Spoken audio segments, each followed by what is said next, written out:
Testing. Come on, testing. You see it? Testing. Test. Jeff And Gordon, not Jeff Gordon. Well, we're going to talk or go home. Nick, David, Mark, and a special guest, somebody that David has wanted to have on. How long have you been talking about? 5 years. 5 years. You've been wanting. wow, Yeah. I've only known about it incredible. for about 5 weeks. So. So, Jeff, welcome to the show. Thank you. And I'm going to let David kind of introduce you because y'all have known one another for how long? 30 years? Wow. I guess so. Yeah. A Well, little longer than that. 32 years. I'd always heard about you through Sonia, Jeff and Jack. I always heard about Jeff and Jack. But I may not ever met you till we got out of college. Though. Right at the tail end. That's right. Yeah. So Sonia and I are coming up on 30 years of marriage in July. So Yeah, I guess so. going About to, 30. coming up and visiting, going to Cool Springs Church. Yeah. Yeah. 32 years. Yep. Man, and he still talks to me. I still talk to him. It's pretty good. So, So you married a good friend of mine. I graduated with Sonia Massey, and then we graduated and grew up together, and then y'all started dating at the end of your time at JSU. It was the end of my sophomore year. Okay. Right before I guess we came on campus. School was out. We came on campus to. We had 1 week of practice before we went to NCAA tournament, and they opened up one of the dorms. That was good living. Opened up one of the dorms with nobody else in there, and Jack and I are here. We've got a couple other guys on the team that are there, and we just go to practice for 5-6 straight days before we fly out. And I you knew played college golf right at Jacksonville State. at Jacksonville State. Yeah. Yep. And the irony, I was classmates and friends with Sherry McFarland from Asheville. Okay. She was a cheerleader. Yep. Yeah. Yep. So we were both political science majors, so knew her from freshman year on, and we're there. Nothing else is going on, and I find out Sherry's there. Hey, y'all want to do something? She and LaVonda England were there, and Sonia just happened to be with them. Well, the worst thing you could possibly do. Hey, y'all want to do something? Yeah, we'll come to this abandoned dorm room and see what's going on. Yeah, that was great. that was great. So they come over here, and they were clearly on their way to go somewhere else. Hey, how y'all doing? And Sonia's with him, and didn't really think anything of it. Didn't see her again until I guess the start of our junior year, and met her. I won't bore you with all of that, but met her again the start of my junior year, and we've been together ever since. Yeah, I forgot Sherry was a cheerleader. I graduated with her also from Asheville. But then LaVonda, and she ended up marrying Jack, Jack. my roommate Yeah, Jack. okay, that's what I was thinking. Wow. Yeah. So the genesis of that one night where they came over and said hi in the dorm for 20 minutes before they're like, yeah, why are we doing this? Let's get out of here. But Jack, after that, Jack's like, hey, who's that? And next thing you know, down the road, two of them get married. Sonia and I got married. And That's kind of crazy. yeah. That's it's funny you say that. I had some friends of mine in college that met my roommate who was from Texas my first year at Auburn. Same situation happened. Some friends of mine from Southside came by my apartment my freshman year, and we were just hanging out. He walks in, James walks in. That was, how long have I been out? I don't know, freshman, 8 years ago, something like that. Anyway, they've been married for 6 years now. And so it's crazy how sometimes just the smallest interaction just kind of works out. Did you MC their wedding? No, I didn't. No, you want to know? I was supposed to go. Long story short, I was supposed to be in the wedding. What had happened was. Yeah. What had happened was I was supposed to be in the wedding, but we had a very good shot at winning. Was it winning a state wrestling championship? Yeah. This was in February of like 2018, 2019. I can't remember. Anyway, so And it was in Texas. I had to fly to Texas. Anyway, so I was just like, I'm just gonna. That's a long. I'm gonna go watch us win a state championship, and we didn't. And but I talked to James about it, and he's like, yeah, you're good, dude. Don't worry about coming out here.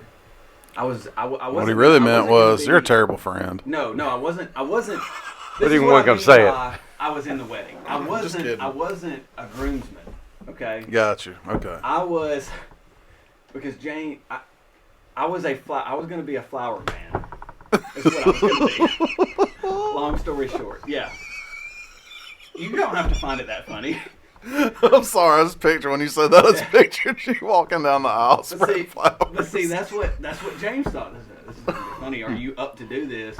He's like, I'm kind of making fun of you, but I think it'd be funny if you did it. And I was like, dude, for the humor, yeah, I'll do it. And then That'd be pretty good. Yeah, so it ended up not happening. But anyway, yeah. All right, so you and Sonya got married, and y'all moved to Atlanta for a while, and you worked over there. Yep. And then y'all came back, bought this house in Nashville, and redid it, and then you sold. Well, you had it then you moved to Birmingham, or you was working in Birmingham. Oh, goodness. Yeah, it all got convoluted there, but I was at Druid Hills Golf Club, so I'd stopped playing and was working at a club in Atlanta, a private club there. Massey was born, and look, I went to school at JSU, met a girl from Alabama, absolutely loved Alabama. It was a no-brainer we both want to get back here at some point. Love Asheville. Let's come back here. Massey, your daughter. You just Yes. mentioned her. I had a question about her later on. Yep. And I can't remember why I was doing this without her, but I met with a real estate agent, went and looked at this old house right across from the old elementary school.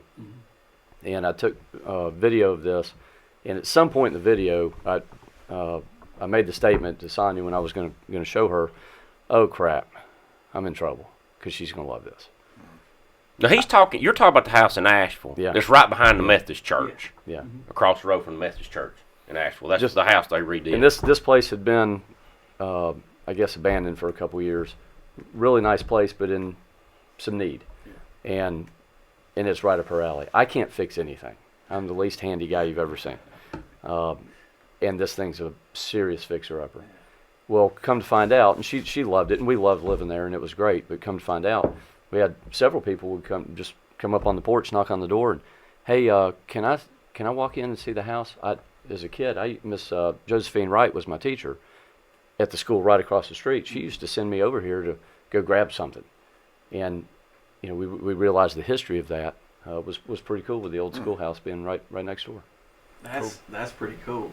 I think I know exactly what house you're talking about, and there are a lot of those houses right there in downtown Asheville that are really, really, really just cool from a historical standpoint. They look really, I don't know, it's a I feel like this term kind of, it doesn't do it justice, but it's a throwback to a simpler time.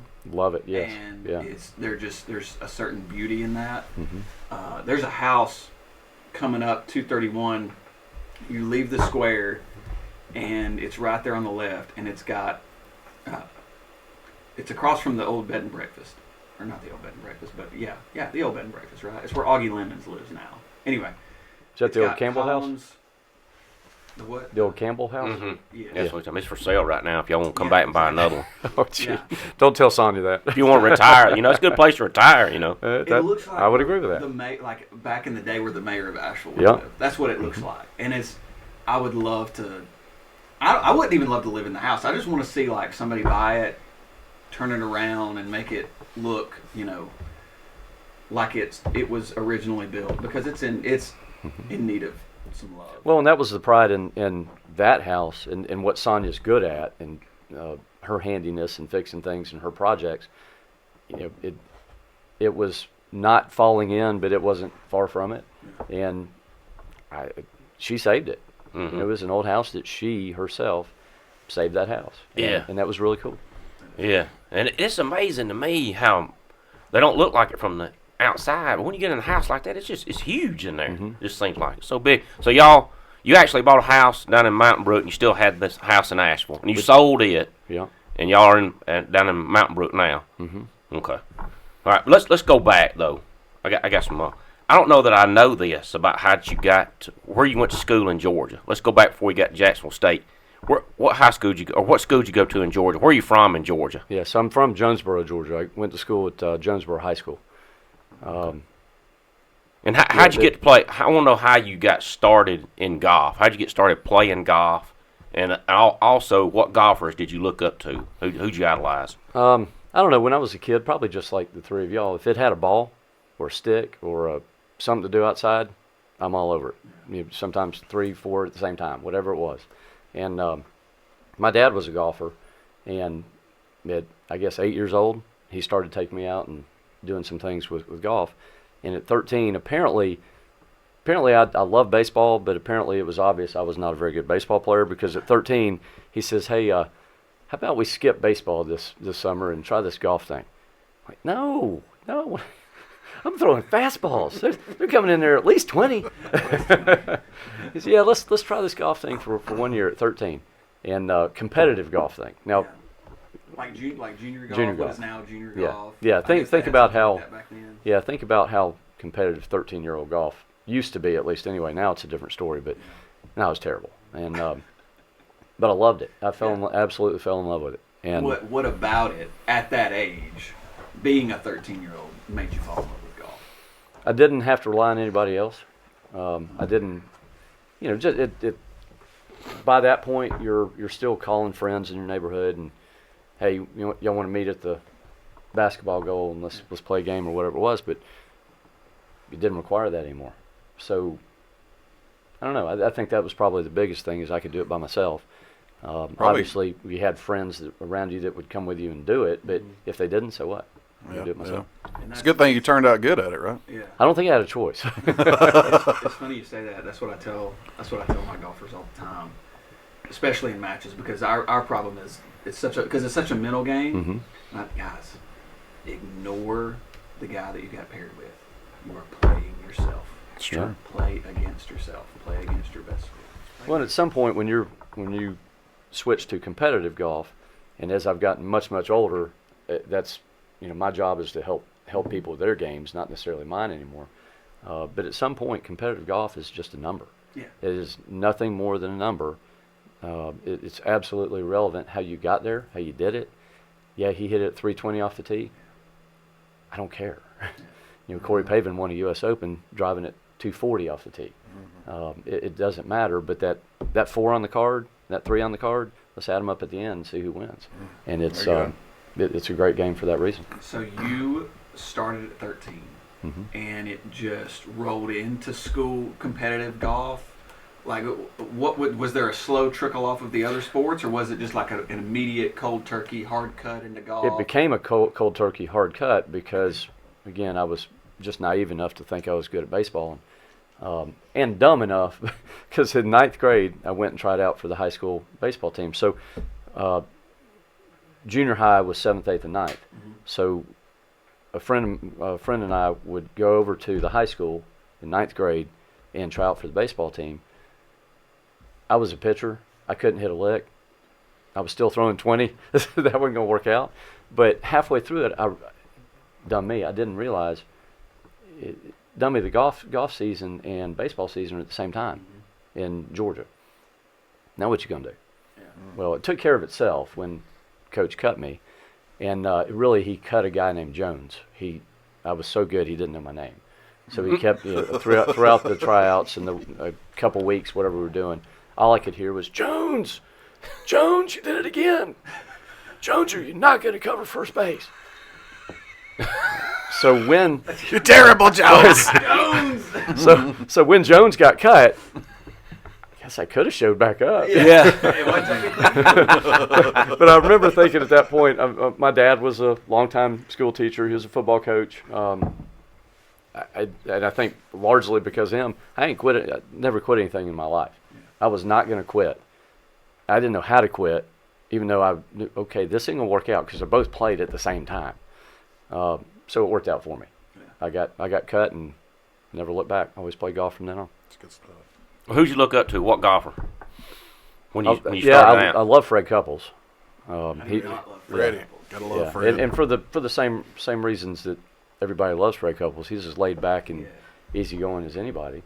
I love his quote that he didn't want to answer the phone because he was afraid somebody might be on the other end. How do you not like that guy? That epitomizes. Yeah. That epitomizes, and you're right. That's why I love that man. Yeah. Especially in a sport that can be really, really competitive and intense sometimes. But leading in, from high school, I would say I was just good enough to know that I wanted to play college golf and maybe could play college golf. And, in Jonesboro, that golf wasn't very big. It was, so if you could shoot par, which I occasionally would, hey, he's pretty good. We better watch him a little bit. And I had two offers. I went and took a visit to Liberty University up in Virginia, and they made a serious recruiting mistake for me, given that I had a whole lot of choices. But their recruiting mistake was they brought me up in February. You bring a prospective golfer to Lynchburg, Virginia in February, show them the facilities. They ain't gonna go over very well. It was freezing. All the reasons why you would not want to go to Virginia in the winter. And after that, I got a call from Coach Hobbs at Jacksonville State, and I said, "I'm in, man. Near the beach, we're good to go." It's not near the beach. It's not near the beach. No, that's Jacksonville, Florida. Yeah. I didn't even know what state I was going to. Wow. That's how much I knew I wanted to play college golf, number one, and I wanted to play in the South. Just don't go north. Yeah, somebody was talking about making that mistake the other day. Oh, they still another recruit. Yeah. Yeah, they still on TV. I heard them talking about that. Now it just makes me mad, except I'm the one who did it too. So but anywhere in Georgia that you almost went to, besides you ended up at Jacksonville State, but anywhere in Georgia? No, I always wanted to go to Georgia Tech, and Okay. and the main reason I was never good enough for that. But the main reason for that was the junior golf programming in and around Atlanta was run by the coach at Georgia Tech. So I mean, the obvious connection there, and that was the holy grail. They were great. This sounds crazy now in the world of golf, but they had facilities. Now everybody's got facilities, but they had it all. That was Georgia Tech and Oklahoma State were up at the top. Why wouldn't you want to play for Tech? But not a chance. Not any good. Do you keep up with college golf now? Is that something that you stick with? Yeah. So you grew up, just in terms of college sports, did you grow up a Tech fan? Did you grow up a Georgia fan? Grew up a Tech fan. Yeah. So you were a Yellow Jacket, like through and through all the way up. So that just kind of, wow, okay. The old Bobby Crimmins days, the Thunderdome and Mark Price. Yeah. Do they still play in that They do. arena? They do. It's called something totally different now. It was Alexander Memorial Coliseum, and it's not that anymore, but it's the same arena. I was talking to y'all about walking in there at a coaching clinic. Yeah. And it's the kind of the equivalent of the one where Duke plays too. It's kind of the same type arena. When I walked in there, they still had wood benches. I don't think they do anymore. They've upgraded it twice since probably the last time I went to a game there. But it's a circular dome. Yeah. And back in those days of John Sally and Mark Price, and when UNLV was so good, and it was. I mean, they called it the Thunderdome. It was so loud. It was fun to go. Now, Sally, that's who was playing then when I went over there, early 90, 91. Sally? Yeah. Right in that time. Late 80s, early 90s. Yeah, you walk into that place, especially at that time when they had still the wood benches and everything in it. It's just got that feel to it. It does. The sound reverberates nicely. You're right because you're a circle. You're right on top of everybody. Yeah. It's pretty neat. I love to watch a basketball game in there. I love to go to, and I like to go to a football game at Georgia Tech too. It's a real neat football stadium too. Yeah. Now you mentioned you coach at Jacksonville State, Coach Hobbs. He just retired a couple of years ago. He did. Probably. Yeah. And you stay in pretty close touch with him, right? I do. He's I generally say, other than my dad, he's the greatest man I've been around. Yeah. He coached golf there for 40 years. He was. I don't know why I say it this way, because there's not like I used to get in trouble or go crazy in high school, but he was exactly what I needed when I went to school. Yeah. I was talking to him a few years ago, and he's the one that told me that you sold your house in Asheville. I didn't know that you sold your house in Asheville. We talk a lot, don't we? He told me, your old college golf Yeah, coach. He goes, no, I think he sold that house. I don't think so. That doesn't surprise me, because the very first team meeting we ever had my freshman year, he circled us. Now keep in mind he's got a basketball background, and he's about 6'6", a very imposing figure. in the first team meeting, he lets it be known, boys, there's nothing, and then he pauses for effect, and he kind of gives you one of these. Yeah. There's nothing that you will do on this campus that I won't know about. I'm an 18-year-old kid, and I'm going, what's that even mean? and over the course of my life, like that, there's nothing that man doesn't know about. Yeah. But he's been a tremendous influence on my life. That's really cool. And I wish everybody had a coach like that. That's once you get to experience that, he and I still talk quite regularly, and that's been a great experience for me. So when you got to JSU, what was one of the things that you wanted to, whether you realized it at that time or not, what was one of the things about your game that needed to improve, that by the time you graduated and you left JSU had improved drastically, or had, like, how did you grow as not just a golfer, but it can be as a competitor, it can be as a student, like how did going to JSU, playing golf, being a student, working under Coach Hobbs, how did that change? How were you changed over those couple of years? I'd say the majority of that was just structure. That's exactly what I needed, especially that was the first time I'd ever been away from home. The structure of you go to class at X, you're at practice at 1.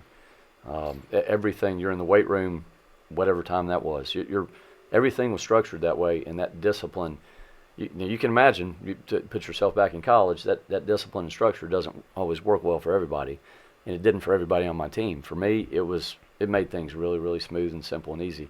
But when I got there, the truth of the matter is, I really wasn't good enough to play college golf. I guess part of the success is that maybe I thought I was, so I had a fighting chance.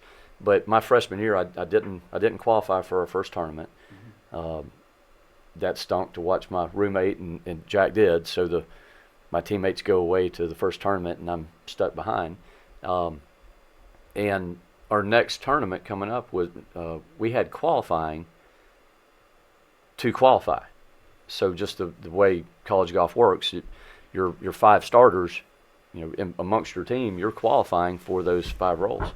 And missing the first one, missing the second one, this ain't gonna work. These guys are so much better than I am. The third one I qualified for, went to the tournament, and something just kind of clicked that, hey, maybe I can do this. The interesting thing about your freshman year, the memories you make there, we got paired with my second tournament ever. We got paired with Alabama, and Dickie Pride has gone on to, from Tuscaloosa, has gone on to a pretty good career on tour, Champions Tour. So I'm paired with Dickie Pride in whatever round this is. We come off the 7th green, and Coach Spivey from Alabama walks up to Dickie and grabs him by the shirt like this and just gets in his face. And I realize, hey, Dickie's 4 over par through 7. I'm 4 over par through 7, and my coach is 6'6". Is that what happens in college golf? Am I about to walk off this green and he's going to grab me like this, and it's going to be one of these, because Coach Spivey was one of these. I'm going to be doing this. Well, luckily that didn't happen, but some of the things that you remember and realize, that's how naive I was. I didn't know what happened.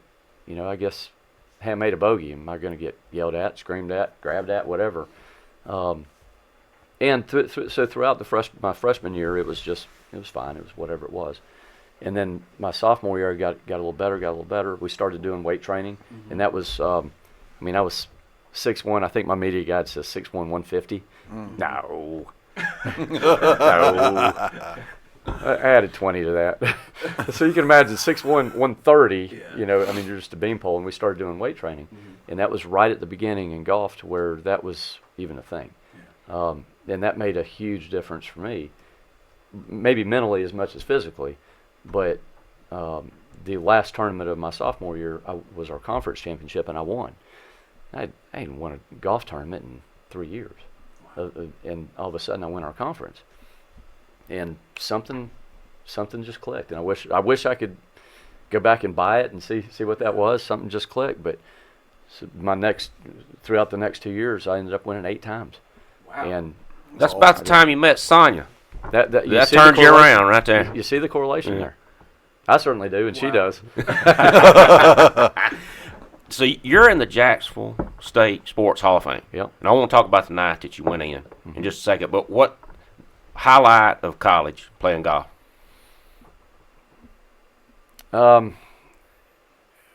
We got to play. We were Division II at the time, so we didn't get to play against the big schools very often. And there was one of our tournaments, I guess my junior year, was in Jacksonville, Florida. When the blizzard of the century was going on here, we were in Florida, and it was an SEC preview tournament. The SEC championship was going to be at that course a month later, so most all of the SEC schools came to that tournament, and we got to play in it. And that was really cool. We got paired against. We were paired with Florida. We were paired with Ole Miss. Some of those programs that, I'm at Jacksonville State. We don't get to do that very often, and that was fun. That was really cool. How did y'all come out in that tournament? We were middle of the pack. That was pretty good. You talk about that mental part of that. I ended up winning the golf tournament, and given that was I remember when we were paired with Florida, I played with Brian Gay. Brian Gay is still playing the PGA Tour, so he got the last laugh of that one. But a great career, and Florida ended up winning the national championship that year.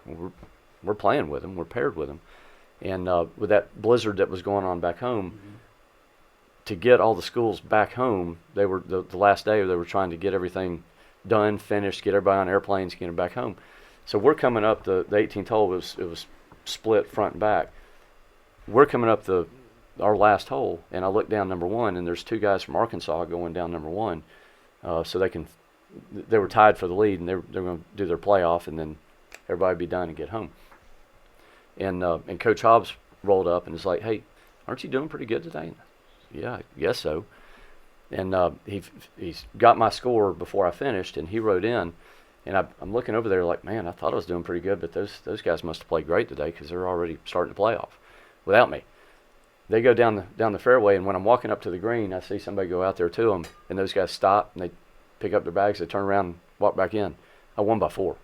That's awesome. Whoa. That's awesome. Oh, that's pretty cool. So but getting to play against competitive schools like that, the eventual national champion, and winning a tournament that they were all in, from a guy that 2 years ago didn't know what winning looked like, that was fun. That's awesome. That's really cool. That's awesome. That's really, really cool. Now, what about the night that he got? Yeah. Now I watched your speech because you didn't invite me to the Hall of Fame. Well, let me stop ceremony. there, So I watched it on video. And you did a great job. And I know that night also Bill Burgess went in to the Hall of Fame. Who else was in that class? And talk, anything you want to say about that night? Well, the true part of that is David was kind enough to take a tape of that, I guess, and we have a tape thanks to him, and I've never been able to watch it. So I taped that for you. You took a tape and created something that we could watch. Okay. I don't remember how you did that, but you brought us the tape. Hey, well, if you'll get it back to me, that VHS, I'll put it on DVD for you now. Yeah, that thing called a thumb drive, is it? Yeah, I hadn't got that for you. Yeah. I could probably help you. Okay, thanks. Yeah, that's real good. Y'all ought to watch real good. But I always appreciated you doing that, and I've just never been able to bring myself to watch it. Why? I remember it up here. Okay, that's cool. That's a cool way to be in the moment and just remember it. Yeah. And one day I'll watch it. Maybe. I mean, it has been 20 years and I haven't. But yeah, my wife's that way. She put Friends episodes over our wedding tape. That's so she was better that she did that. She must want to remember too. It's better that she did that. Yeah. Not you. Yeah. Usually it's the other way around. Yeah. Usually it's the husband that would do something. Yeah. So that's all we have is the. But go ahead. I had to remind myself that was Coach Burgess. Robert Dillard was longtime gymnastics coach, and is that Tim Van Egmond. Well, this is my cheat sheet, so I wouldn't forget who went in. But Tim Van Egmond was a pitcher. Tim Van Egmond. I got a question. What's your greatest golf shot ever? If you had to think back, best shots you've ever taken, one that really sticks out, what do you think it would be? Well, they say every golfer, you can't remember to bring milk home from the store, but you can remember every shot you hit 10 years ago. I really can't. I'll pick one and say I got to play in the 92 U.S. Amateur, and second or third hole, up to that point, the biggest tournament I'd ever played in. And second or third hole was a par 5 wrapping around a lake. I hit a tee shot in a right fairway bunker, and the obvious is, okay, the green's way over that lake, and well, nobody's doing that. Yeah, that was without gray hair there. And Nice. just take your 9-iron, bump it up there, and hit you a wedge on the green. And my uncle was caddying for me, and I pulled out 3-wood.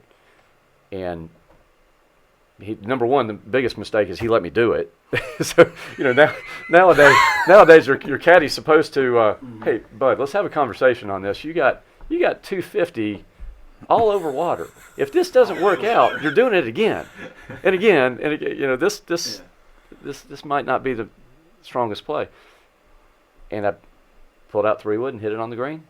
Oh, No boy. big deal. Yes. And it's so much so that one of the guys I was playing with came by and told my uncle, he said, I can't believe you let him do that. And what are y'all thinking? That's awesome. And I just, your belief at a certain point, y'all all played sports, your belief in what you're doing at a certain point is probably foolishly high. And certain shots like that stand out that they were foolishly high. But a lot of times, those are the things that take you over the top, that really – because, they did a study on – it was something I actually heard like a few days ago where they had like a group of athletes playing a game, and they made this group concentrate on everything that they were supposed to do technically, like all the technical stuff. And they made them like in their minds while they're playing – I don't know how they got it to this point, but in their minds while they're playing, everything technical that you're supposed to do that right. And then in the next group, they just wanted this group to focus on how much they believed in themselves and just giving themselves words of affirmation and stuff while they're playing. Well, that group way outdid the other group in performance. So the mentality of sports is huge, And especially golf, right? Yeah. Right. And I wish I could tap back into that to where that was, but you segue that into life after college, and I knew with the success I was having, I'm going to play the PGA Tour. Why would you not? And the fact that it never occurred to me that might not work out is probably why I lasted almost 2.5, 3 years of professional golf, because I just was so dumb in my belief that, well, of course this is going to work out, and it didn't. But see, that second group you're talking about that did so much better, they weren't worried about making a mistake. Yeah. That's right. And see, that's my biggest regret in sports. Is I always played trying not to make a mistake. I just wish I'd played just loose and not worried about making a mistake. There's a saying like, don't play to win, don't play not to lose. Right? Like I've heard coaches say that, but I heard Will Muschamp say that one time. Yeah. My mic just came in. I tell that to my teams all Is the that a time. sign? Huh? I always talk to my teams about it. Like once you start concentrating on things that you can screw up, you're probably going to do it. Exactly. Yeah, 'Cause you it's weren't whatever your worried, brain's you weren't trained worried on. about hitting that in the water. You weren't worried about it. And I don't know why, but that's why those things work at a high level, because there was no true fear at that point. Yeah. I didn't know what to fear, and Well, now I sure do. Let me tell you. Yeah. Hey, that 92 U.S. Amateur you're talking about. Now I know you've tried to qualify for the U.S. Open. How many times? Probably 10, 12, yeah. 10. But what do you have to do to get in the U.S. Open to qualify? Was that tournament you talking about right there at 92 U.S. Amateur? Is that something you had to play No. to try those qualifiers? 'Cause I remember you going out and playing in a qualifier one time. I think in California. Yeah, there's One time. so to qualify for the U.S. Open, there's a couple stages that you have to go through. So you go to your first stage qualifier, and I don't know, let's say there's 125 people for 5 spots, and those 5 spots then get to move to a stage 2 qualifier. That's the real one. That's the where you might have 80 people and the top 2 get a spot, or however it works out. And I probably did that 10, 12 times. How close have you got? I made it to stage 2 3 times. Never close enough to say, man, I was like this. But interesting story. Some of the things that you encounter when you do that. I got paired with a guy from LSU. We were just out of school from LSU for one of those at the stage 2 qualifier. He missed his second round tee time, so it's 36 in a day. We played the first 18. He played really well. We go into the clubhouse, go grab a bite to eat, whatever you got to do, and then you're back on the tee at X o'clock. He wasn't there. And I'm standing there. We're just in a twosome. I'm standing there, and I'm like, holy crap. I mean, this guy's, he's in it. Where is he? And he showed up 30 seconds late to his second round tee time. 2-shot penalty. Guess how many he missed by? 2. Wow. Could have changed his life. Who knows? Who knows? Can I read what this says? Because I feel like Jeff's being a little more humble than he has to be. Can I read this? Yeah, Well, absolutely. we're going to bring him down here in just a minute. Okay. Yeah, Good. That is not hard. Yeah, go ahead bring and him do up. it now because I'm just bringing him way down. So we're interviewing a 3-time NCAA Division II All-American. Awesome. From 1990 to 1993, he was JSU's first 3-time All-American. He also set the JSU all-time stroke average in a season at 72.76, which is he was a 2-time Scholar All-American and led JSU to a 150-16-1 record in 1990 and 1991. He won 2 straight Gulf South Conference titles in 91, 92, 92, 93 after a team posted a 101-36 and 99-35 records. He finished the 92-93 season 6th at the NCAA National Championships and was 21st his junior year and rarely finished out of the top 10 in all of his tournaments. That's amazing. It was the best 4 years of my life, that's for sure. That was that's awesome, man. Yeah. Wait a minute. And you're wearing a classic Nike polo with a gold chain in this picture. That's where If my that gold doesn't- chain years. Let me tell you. If that doesn't Like a if that pimp. doesn't say swag, Yeah, that's like pimped out. here's what's crazy is that Nike polo and that gold chain are now back in style. They're back in style, but what y'all fail to see is that kind of swag right there. Oh, yo, that's yeah, awesome. boy. Yeah, That's where your 130-pound guy's wearing at least a XX size Nike shirt. That's that signature Arnold Palmer back in the 90s. Look at that pattern, man. God, I hope y'all are watching this on Spotify because this Somebody's got to picture, see that, right? Yeah, That's that stick right there. I see that right there. You beat all the women off with That's it. it. Right there. You got that. So my freshman year, I was not expected to, apparently not expected to be very good because my freshman year, somehow I was supposed to share a pair of pants with my roommate Jack. That was coach What? betting. Yeah, how you awesome. do that. That was coach job, betting on Coach. the fact that, hey, you two aren't good enough for both of you to go to every tournament every time. Well, cutting the budget here. Yeah, we're cutting the budget. You see me in some Nike stuff there, and we were it. Yeah, We were it yeah. because my first 2 years we wore this company called La Mode. Mm. La Mode. La Mode. La Mode. La Mode. La Mode was French commode. if there could be 150% polyester, that was it.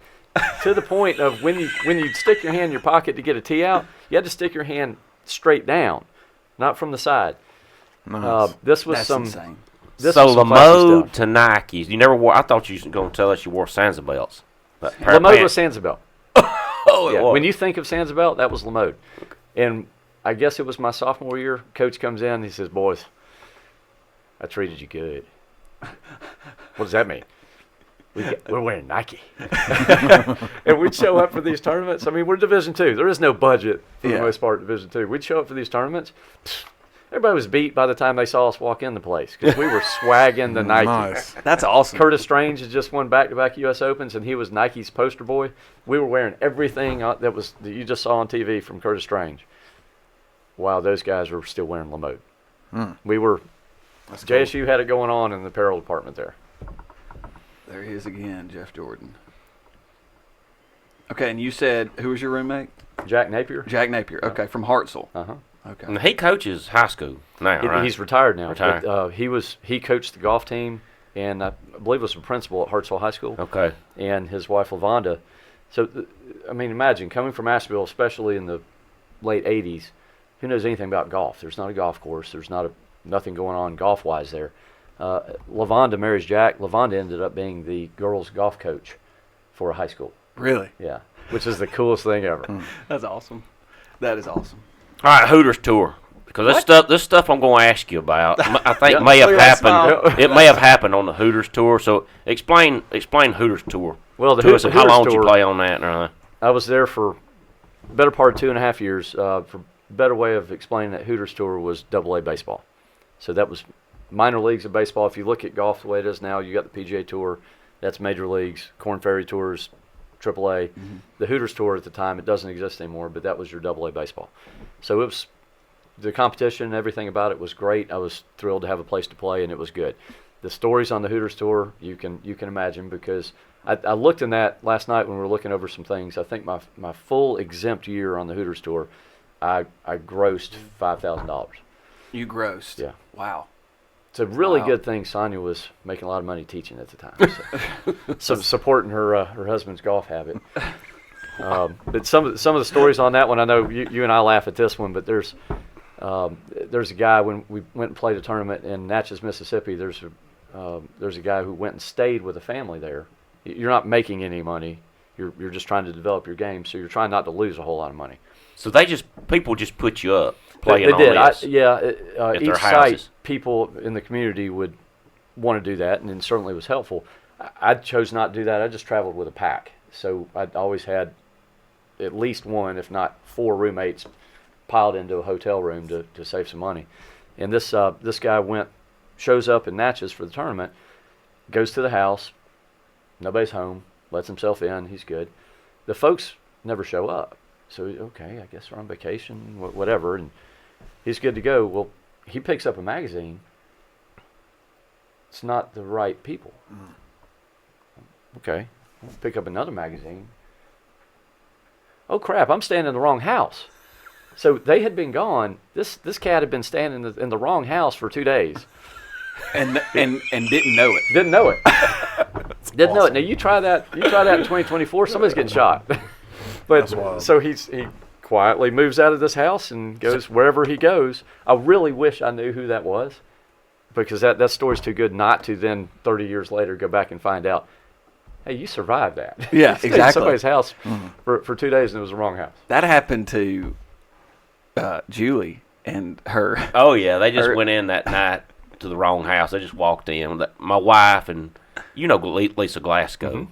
Yeah, they played that bunco game. Yep. They were supposed to play at a new person's house, and they just walked in the house. They pulled up and walked in, but it was the wrong house. I don't think they knocked or anything. They just opened the door and walked in. Just walked in and Wrong the house. family sitting in there going, Who are Yeah, y'all? yeah, Yeah. Who are you? yeah. It'd be good if that guy had took one of those magazines, had the address and name and everything on there. You could track that down. But so he stayed there for 2 nights, eating their food. everything. And when he realized he was on the toilet, wasn't he? I believe that was the case. That's That's what the reading material was. Yeah. And That's awesome. Can you imagine the panic on his face that there must have been when he realized I'm staying in this wrong house. Right, I've broken That's into awesome. the wrong house, and I'm out of here. What if he slept on the couch or got in a bed? Oh, What he did was probably full bore in the bed and Oh, sheets everywhere. He just made himself at home. But that same tournament, I was staying with a roommate, and we're leaving from one tournament to the next. And I remember distinctly, Bob says, "Hey, we're gonna follow each other to St. Francisville, Louisiana, for the U.S. Open qualifier." And he says, "How fast you want to go?" I said, "Look, Bob, I just missed my 3rd cut in a row. I'm not making any money. Let's drive slow." That was my only speeding ticket while I was playing professional golf. Thanks, Bob. And then we go to St. Francisville, and I qualified to the first stage. Still didn't make any money. I spent some but money. you got through the first stage. I got through the first stage. Maybe had you gotten another speeding ticket while you were there, the pressure would have been on, and you would have. Yeah. And anybody who knows me well knows that for me to get a speeding ticket is saying something, because I drive like my grandma. Really? Yeah. Yeah, I don't do anything But fast. you're really good at getting in and out of traffic at big events. Apparently so. When I don't think I was with you at that Braves game you where were. you got between. Was I with Yeah, you when you you got between those 2 cars? Yeah, you were. And I think there was some hooting and hollering Yeah. after this is physically impossible, but you're in the back seat. We're the Braves game I guess we're leaving. And I get sandwiched between these 2 cars and somehow come out unscathed. And after whatever time period of everybody being extremely quiet and checking limbs and whatnot, and then you'd have thought I was Jeff Gordon, the NASCAR driver. I mean, we were hooting and hollering, and let's do that again. That was. And then you tricky. got us out of the Atlanta racetrack. If y'all never been to the NASCAR race, but the traffic getting out of there is awful. But we never slowed down getting out of there right after the race and got right out. I don't know how you did that either. Because you'd never been before. I'm better than I thought, I guess. No, you got me to go. Yeah, I mean, but see, you'd never been to the race before, but then you was able to just get right out. Because I've sat in traffic while another race is running behind me and never moved. Atlanta Motor Speedway is just south of Jonesboro. Yeah. So for the longest time, depending on where you were, you could actually hear the rumbling at the race. And David got us to go to the race one year. That's one of the coolest things I've ever done. I had no idea it was going to be that cool and that neat. But you're right, leaving the traffic afterward. I think I did some stuff I'm not supposed to do. But we got out of there somehow and never slowed down. But and I was thinking it sounds about like that. there's not a brake on my car. Yeah. So Well, I was thinking about that, and that's back when it was packed. There'd be 100,000 people there. They don't get those numbers today, and that's when Gordon was running and Earnhardt was still running and Rusty Wallace, and it was like kind of the heyday, the golden age. But all right, tell it, when you was at Country Club of Birmingham, I think that you were there, didn't a member take you to the Masters one time, and y'all were kind of inside, and you come out. Tell us about leaving in that van. That time with the fans beating. And we're not talking about a practice stuff. round. We're talking like actual. no, this is Sunday. Yeah, this is Sunday. So the particular gentleman was over there and had a plane. So he says, hey, if I fly you and Sonia over on Sunday, you go to the Masters, you watch the tournament, will you drive my car back? Because we're going to take the plane. We've been over here all week. We're going to take the plane back. Sweet, absolutely. So they fly us. It's the first time Sonia's been in a private jet, so her eyeballs were big. And when they fly us over there, we go into the gates, we go into the tournament, and I told her, I said, look, it's Sunday, you're teaching tomorrow. I just want you to, my dream has been for you to see this place. Yeah. The greenest green you'll ever see, I just want you to see it. If you tell me 5 minutes into this that, okay, we got a five and a half hour drive back, I got school tomorrow, let's go. It's your call. You tell me when to leave, and we're out here, and you won't hear a word from me. We didn't leave until after the award ceremony. She wouldn't leave. Oh, man. And, well, come to find out why, that was the year that Tiger chipped in behind 16 and won the playoff over Chris DeMarco. So the other interesting part of that is, most golfers, he's a golfer. He's dressed like a golfer. Yeah. So at the end of that, we grab my guy's car, a really nice Audi, nicest car I've been in, and we get to pull out Magnolia Lane.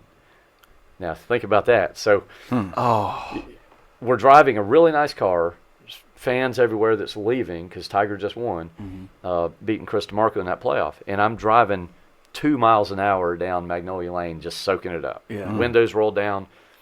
Babe, we're never getting to do this again. Take it in. Well, we get out toward the end of Magnolia Lane toward Washington Road, and apparently you're either going to be a player or a member coming down Magnolia Lane. There's no other way for you to be there. So I'm approaching the intersection with Washington Road, and the security guards get out and shut the road down. Okay, so I pull out. Now it's free for all. You're out in the middle of traffic, and you're stuck with everybody else. So windows roll down, Sonia's windows roll down, not thinking anything of it, and she's like, Jeff, all these people are yelling at you. And I look over, and there's all these fans are over here on the sidewalk. These fans over here on the sidewalk. They're, Chris, get him next time. That was awesome. You'll get him next time. and they're talking to us. And I realized I got on my golf glasses, my golf shirt, wearing a hat. Chris DeMarco wears dark glasses. He's wearing a white hat, white shirt. And I just told her, I said, hey, this will never happen again. Soak it up. Thanks, guys. Thanks, guys. Yes, I will get him next time. You found victory in losing. That's exactly right. I sure did. That's awesome. So that same gentleman now refers to me as Chris. That's awesome. Yeah. That is so cool. What was I don't know. I just got to add, because it's a dream of mine to go. I just want to go to Augusta, like, just practice round. I don't even, like, I could never even dream of going to watch a Sunday. You've never been? No. I want to go so bad, but. Mark, have you been? I've always wanted to. Yeah, I did. David, you haven't been? Yeah, I flew over in my private jet. That sounds like something you do, yeah. Tell us about, like, how was that the only time you've been, or have you been more than that? I mean. Did you set him up for this one? No. No. What? I played it 6 times. What? Oh, man. You played it? Oh, okay. man. You got to go into detail. Yeah. You got to go into detail. What's that like? I know you did. No, I No, don't. I don't seriously. know this. No. I'd say the first time. Well, obviously, the only way you're going to play it is a guest of a member. Yeah. We've got some members of our club that are members at Augusta. Well, the first time I played it, it's once I'm on the golf course and doing that, I know what I'm doing. We're good there. It doesn't matter whether it's good or bad. I just know what I'm doing. It's all the other stuff. So you drive in. Which they put us up in one of the cabins behind number 10 tee. All right, here's the itinerary. We're going to dinner. We'll have breakfast the next morning. We'll play, do all these things. Well, my instructions were sport coat and tie for dinner. And I'm thinking my whole goal in life is not to bring any unwanted attention on my host member here. And when you walk into the dining room there, the members at Augusta they have to wear their green jacket on property. So he's in his green jacket, and everybody else is coming behind in your sport coats. I walk in there, and the blood rushes out of my face when I realize I'm the only Yahoo in here not wearing a dark sport coat. I had on some sort of brown houndstooth sport coat, and so the whole time I can't enjoy dinner. Nobody said anything, but the whole dinner I can't enjoy it because I'm thinking I'm bringing all this attention to my guy, and he's got to be seething that. Dude, I told you, dark sport coat and tie, and look what you did. But he never brought it up. So the next time I got to go, I ain't making that mistake again. I got this. Yeah. I'm a veteran now. I know what to do. I'm the only guy in there wearing a dark sport coat. So apparently there is no such rule that it has to be a covered sport coat. But the dinners were great. You go in and eat breakfast the next morning. There is no menu. What do you want? It's either that or you want? set a fashion trend when you went that one time. didn't I? That's what it was. I did. Yeah. Please don't trip walking into dinner. Any of those things that go down. But as you can imagine, it's a great experience. I've been to the tournament many times, but getting to play it is That's awesome. really cool. Best or what was your best hole on the course out of the 6 times you went and played? Number 2, I eagled number 2. You eagled. Nice. You eagled at Augusta. Yeah. Now let's be straight on this one. Augusta only has 2 sets of tees. They've got the Masters tees and the member tees. I'm never going to get to play the Masters tees because I'm going to play where my host member plays from. So I'm playing a shorter distance, but one of my rounds I hit a driver up there, and I think it was a long iron into the green and chipped in. Made eagle. Nice. What was that like? It was Look at cool. the smile on his I face. just did this at Augusta. Like I would have been. Dude, I would have been. Yeah. Yeah. I'd have been pumped up. Yeah. You still see it on his face. Yeah. I've been grinning too. Yeah, I'm grinning, and I didn't even do it. I'm just talking to a guy that did it. Yeah. I guess it's one of those things like you dream about doing, but you just kind of figure it's never going to happen, so you kind of just leave it for behind. sure. Yeah. Yeah, but that'd be amazing. Like, have y'all heard about like the sand and the sand traps and the bunkers at Augusta? It's not sand. It's like some sort of like borosilicate that they get special from South Carolina. Like it's technically not sand, and that's that's why it's so white. And it's Never heard of crazy the tournament and the level of like The detail. the detail to everything, to everything that they do is so. Like I was looking at job applications not too long ago about like, and there was one public relations intern and it said it paid like $5,000, and I thought I could leave my career in education and go try to survive and do that just so I could work at Augusta. 5,000. Yes. What's the groundskeeper make? Oh, I don't know. I'm sure I'm not qualified. Hey, encounter with Jack Nicklaus. Tell us where you were. Man. Tell us where you were, what tournament it was, and everything. What year was this, and then what happened? Yeah, not one of my finer moments, but that sounds good, doesn't it? Way to start the story. Yeah, the 92 USAM again. The only time I played in that tournament, it was at Muirfield Village, which in Ohio, that was Jack's. He built that place. That was his place. And we're playing a practice round. We get to number 9, come off the green, and we're waiting on a group on 10.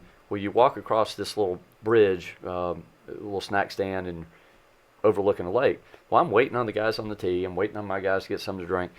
And so I'm just kind of hunched up, leaning over, looking at the fish in the pond.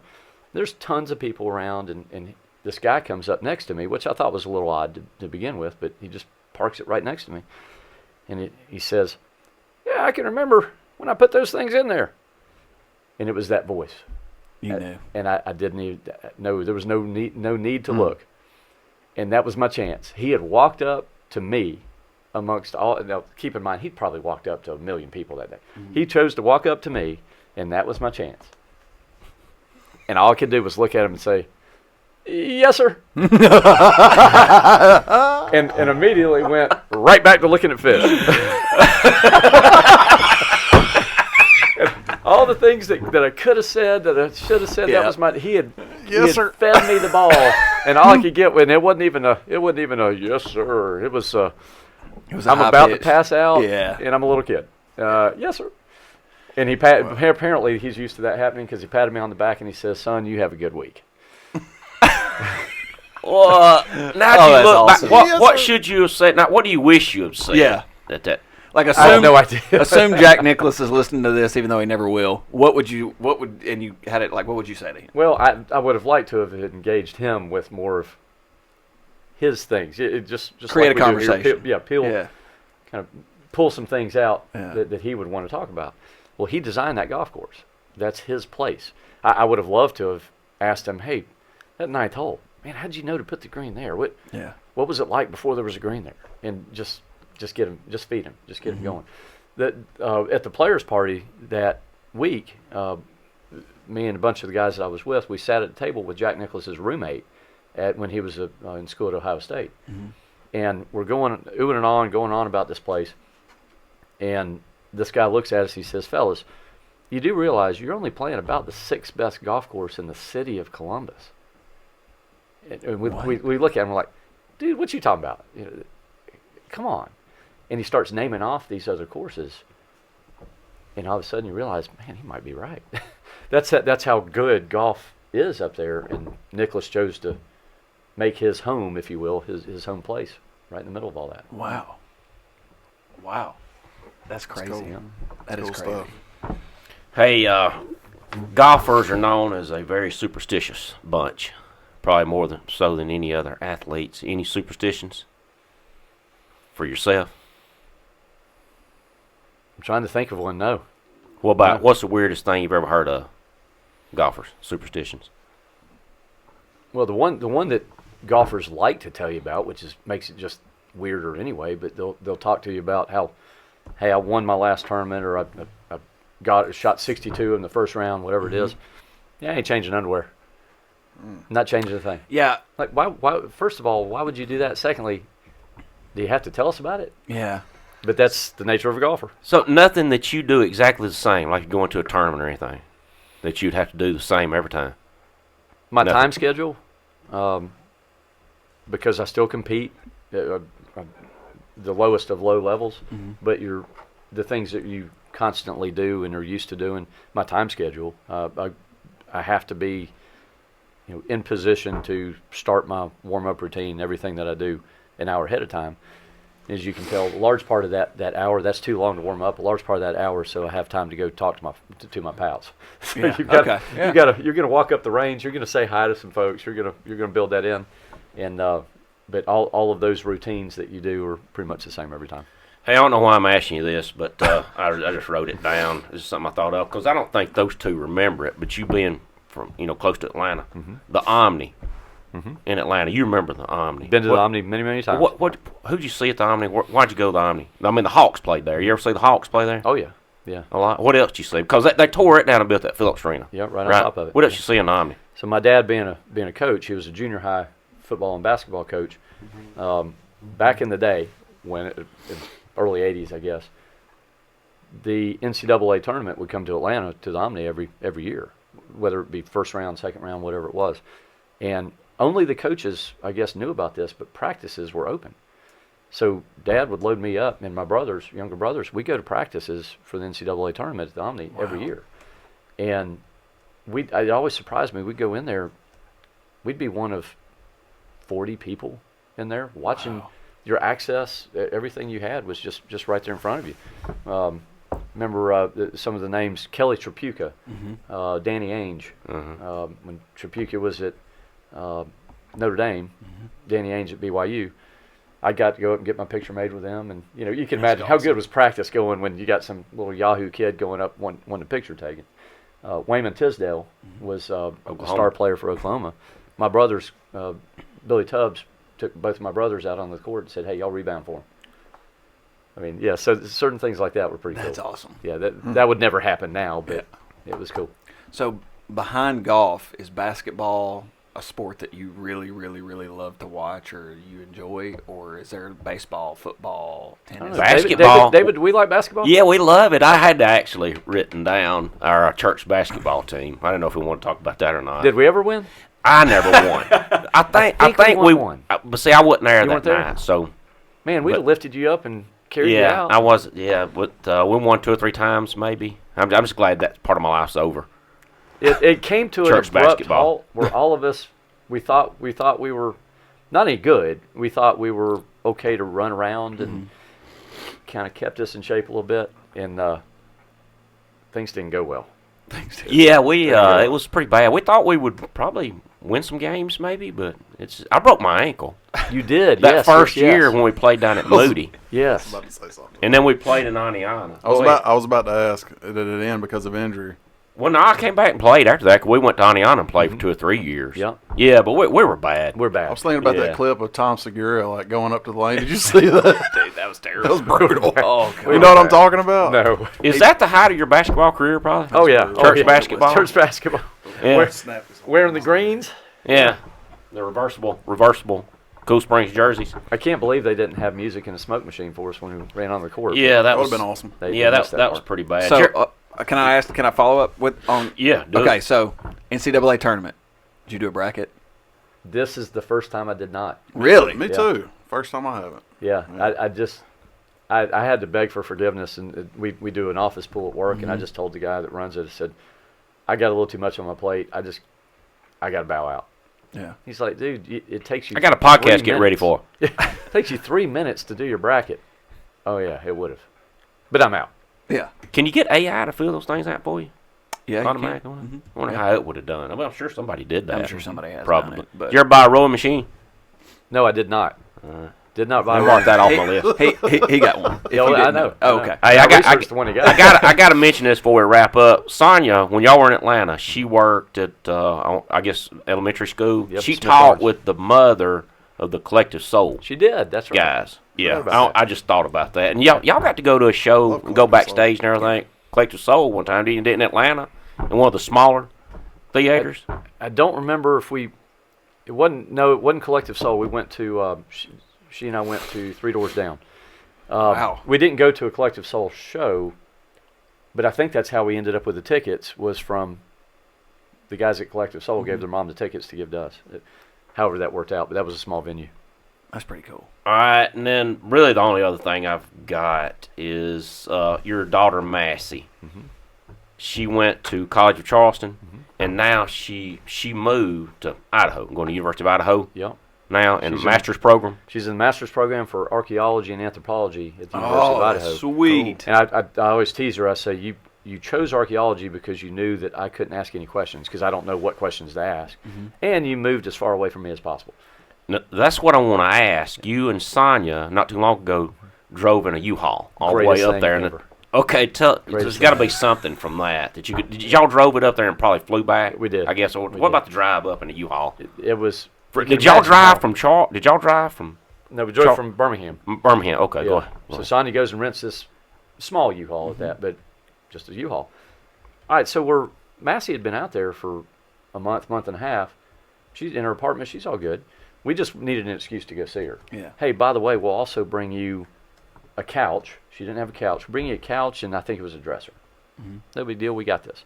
So we load up this. She rents this small U-Haul. Well, I show up the day before we leave. It seems like everything we own is out in the driveway. And it goes from this nice, relaxed couple of things in the back of U-Haul to everything is in the back of this U-Haul. To where I'm pushing on stuff to try to close the door. Oh man. And we head out of there. So it took us 5 days. We drove across country to Missouri, Nebraska, Wyoming, Montana, across to Idaho, Good grief. in this U-Haul, and it was fabulous.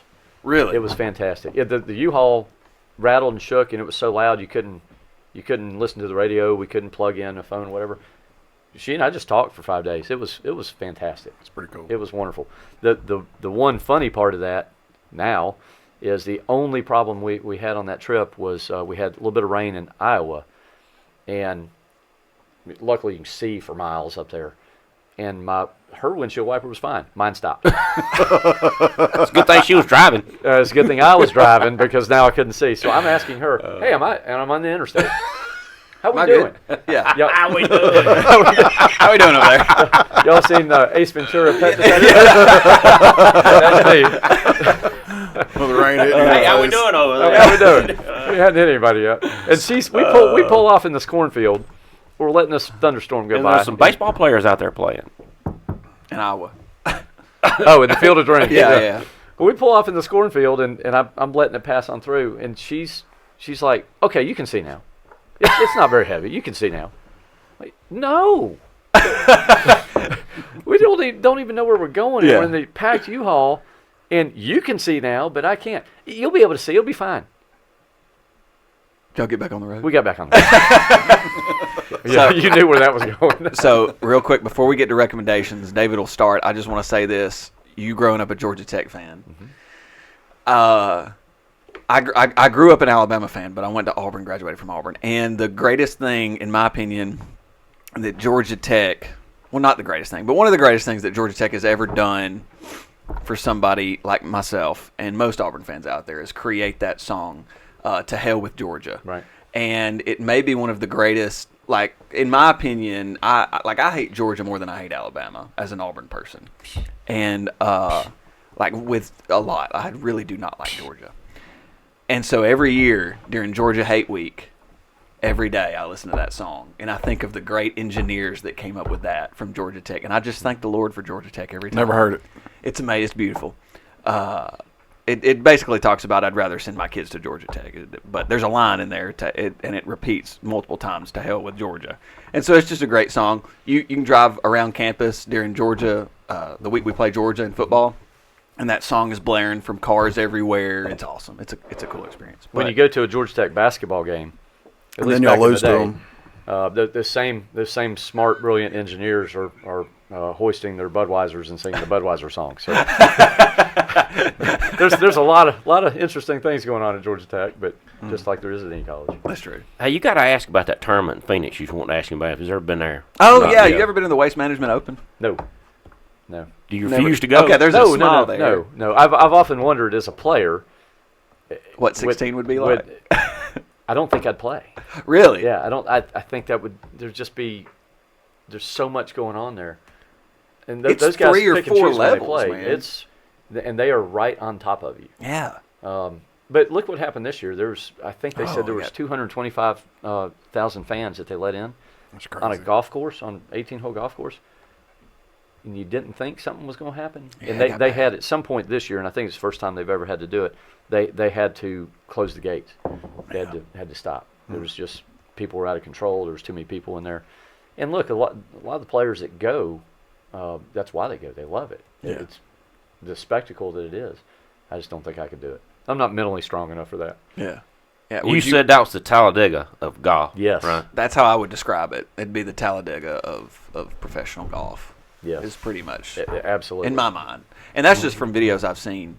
And I follow there's a guy on TikTok who, oddly enough, he posts cooking videos, but he's one of the, I don't know if he's the director of that tournament or that course or whatever, but he lives out in Arizona, and he made like a one-off video of the fact that, hey, this is what I do for a living. I work on a golf course. I'm the executive director or the associate director of the Waste Management Open. Mm-hmm. I was like, we'll talk more about that. Like, I want to know more about like what goes into that, The because I inner think, workings, yeah. but I think this year you're right. They closed the gates and then they just like cut off alcohol. Mm-hmm. Like, no more alcohol sales at all. You're done. Everybody's done. Your because- videos, watching the videos of the fans out there. Yeah. If you want some good laughs, watch that. Entertainment. That guy should be passed out, but he's not. But he's about to be. Yeah. You know, that Yeah. type of thing. Yeah. All right, recommendations. How many people do they let in at the Masters on Sunday? You said 225,000 in Phoenix. They cut off. How many gets in on Sunday at the Masters? I could be way wrong, but I don't know, 50,000. Okay. I mean, not even close. Yeah, Yeah. nothing close. All right. Okay. Anything else that you brought that you want to before we? Anything else? No, I think you covered about all we could. All right. All right. Did you want me to go first? Yeah. All right. We'll come this way. Now, Josh Seawright turned me on. Well, he does turn me on, but Josh Seawright, he turned me on to this podcast. It's called American Conspiracy. Yeah. And I've been listening to it. It's pretty good. It's he told me to listen to the one about Iran-Contra affair, so I listened to it, and then I'm listening to another one now about the Unabomber. Sonia and I just listened to that not long ago. American Conspiracy? It's podcast? American Conspiracy and American Scandal. All of that is under that American history thing. The Unabomber, Unabomber was awesome. Well, I listened to it right now. It's got like 50-something seasons, I think, right now. So, yeah, they're pretty good.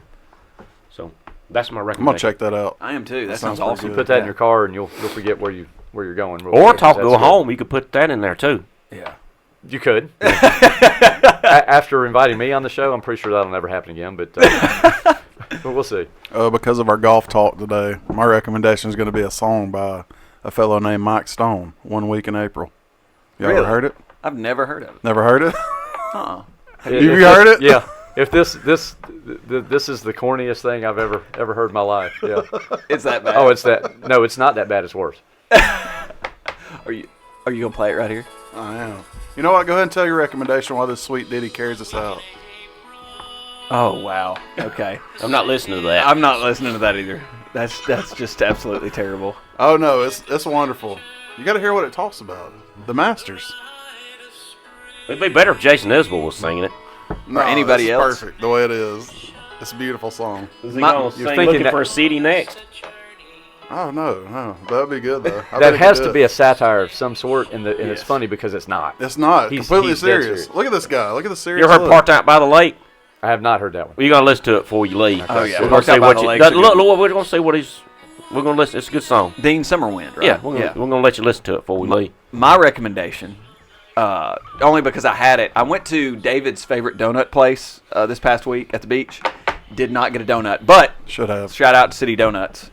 One of the people I was with, Parker got some Smoky Mountain Fudge ice cream, Mayfield ice cream. And I was like, man, that sounds really good. I dug into it. It's like I rediscovered something, the magic of Smoky Mountain Fudge ice cream, specifically from Mayfield. So I proceeded to have it 2 more times while I was on vacation down there. And it has reignited my passion for overly sweet and chocolatey ice creams. And so that is my recommendation, Smoky Mountain Fudge Well, from Mayfield. Jax specifically. serves that. Are you serious? Right down the road, You have I've gotten rocked the this Smoky world. Mountain Fudge milkshake down here at Jack's at least tways. Malarkey. It's right down the road, pal. And it's And it's 1.5 phenomenal. miles from you. You just, you might You want to go to Jack's after I this and get a thought I Smoky had Mountain Fudge left. milkshake? I thought I had left because I've been trying to cut back on the sweets. I thought I had left that down there. Oh, no, sir. But you may have just cursed me for the Well, no, for the I mean- foreseeable future. You got to regulate it, Don't, Well, don't overdo yeah. it. But it is But delicious. It was Because my brother-in-law introduced me to it. Yeah. Shout out to you, The sh- Bubs. yeah, He's the up in Maine right now. the shake or the ice cream, or both. Well, I mean, The ice cream. well, I mean, I it's only just had the amazing. shake version, but I mean, Just eat the the ice shake. cream. But the shake, sir, is wonderful. See, I'm weird though. I eat my ice cream. I'll put my ice cream. I eat it in like a cup, and then I'll pour whole milk over it, and then the whole milk. Such a strange person. So you freeze make a shake without shaking making it a up. shake. Just make Yeah. the shake. But, Just but drink I- the shake, but man. But then They'll then do when- it for you. But then when They put the work in. He had to do nothing. but then when you get to the bottom, the milk is chocolatey. So it's like Same anyway, as in a yeah, milkshake. Yeah, he's figuring it out. I like a deconstructed shake. I guess is what I'm figuring out. Okay. But anyway, sorry. All right. There's some work that goes into whatever he does. Yeah, I'm telling yeah. you. Go ahead. Yeah, Unnecessary. yeah, Well, sorry. mine feels very bottom of the pole now in the book Boys in the Boat.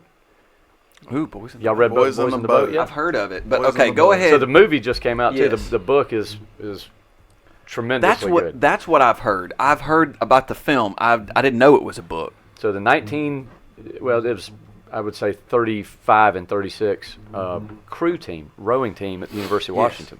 Yeah. So I guess I'm going to say the greatest rowing team or crew team of all time.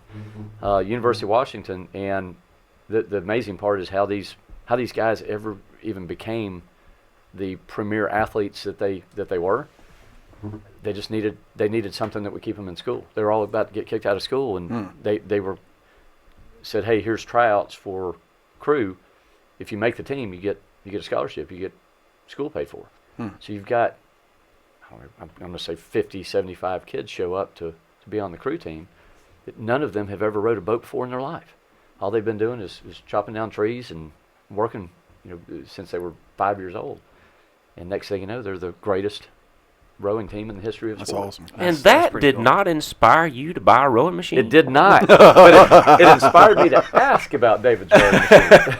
That's as far as I got with it. So that book's your recommendation? That's it. Book. But how about at that time, you may have 20,000 people go to a University of Washington football game. There were 120,000 people that would go watch a crew race. Really? Really? That's amazing. That was your thing. That's insane. Yeah, it is. You mentioned Jason Isbell. You did, but go ahead. Ago. The first time I ever went to see Jason Isbell at Oak Mountain, me and my wife sitting up in the nosebleed seats. Well, I find out that you and Sonia are there that night, and I go, "Well, where are y'all sitting at? And we'll come visit." Well, he's down right beside the stage and sitting on a couch. Nice. Sitting on a couch. Yeah, they got a place down there where you got That's couches. awesome. Didn't know there was a couch, but I was sitting on it. Well, he was, just the best seat in the You house. got to chill on a couch and watch Isbell? Yeah, Yeah, exactly. that's awesome. Recliners, couches, waitresses come around. And look, I was the worst guy to do it because it's like I didn't appreciate that's the first time and the only time I'd ever been to Oak Mountain. I'm not a big concert goer, and those seats to me would have, hey, these are pretty good, so are all those. Well, to David, yeah, he's up there. He'd like to change and places. Sonia come up to see us that night. I don't remember. You didn't make the walk No, up, I don't no. think. Well, the reason for Well, that. okay, that's why I wanted to ask you if you remember what you were doing. Oh, go do. ahead. And I cannot, but this is how good Sonia is because I can't believe she didn't just kick me out of the house. But the whole concert, JSU was playing Florida State. The whole concert, I've got my phone down like this. Oh, man. And at some point in the middle of the concert, I just looked at it and realized something just happened because we won. Yeah. And she rolled with it. She was good with it. You texted me, What a great I wife. think, that video, that last play of the video at the concert that night while I'm up there. So, was an awesome yeah, I just game. wanted all that happened that night. So I got to watch that guy run over that cone with his van out in the Chick-fil-A parking lot, too. That was exciting. He just went busted right through.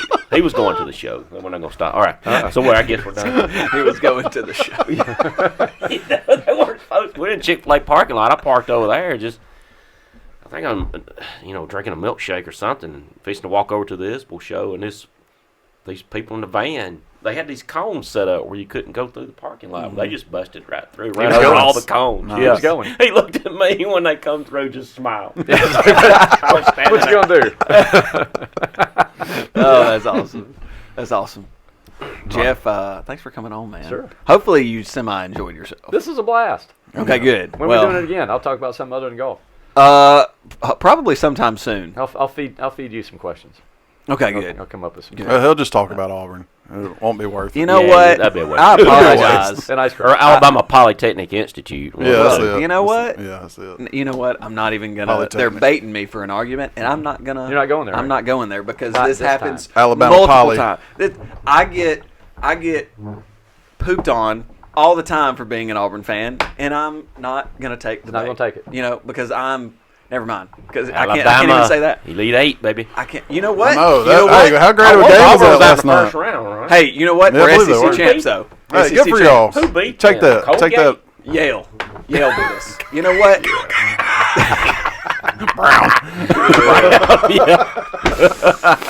Cornell. I'm getting out of that one. Oh man. All right. Yeah, there's no recovery from that. But no, thank you for coming on, man. We really appreciate it. I had a good time. That was a blast. Yeah. Thanks, guys. Guys, don't forget to subscribe to Lens Plus on Apple Podcasts and Spotify to catch all our bonus episodes. If you want to Couch hear change. this unfiltered, subscribe to get all that. And yeah, especially there were like 3 or 4 of them that I wasn't on. I don't know what I was doing, but that it was just you three, right? It was you, it was David, Mark, and Clint, Yeah. and y'all had what I assume was a great time. So if you want to go and hear those We did have a bonus good time. episodes, You heard about it. yeah, go ahead. And if you don't like me, subscribe because I'm not on those. So go ahead and listen to those. But Yeah.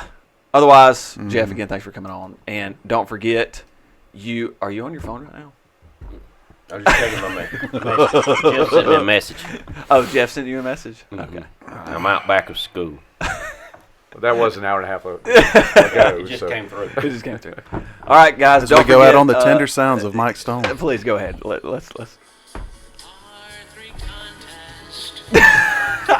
Don't forget, guys. You can talk or Go home. go home. Go home. You know I got heart problems. What are you trying to do? Scare the plaque out of your heart. How would you ever even find that? Oh, this is beautiful. Rick and Bubba played it one time, Oh, that's and that's pure I gold. just got me and my brother got hooked. So every year at the Masters, we send each other this. That is pure gold.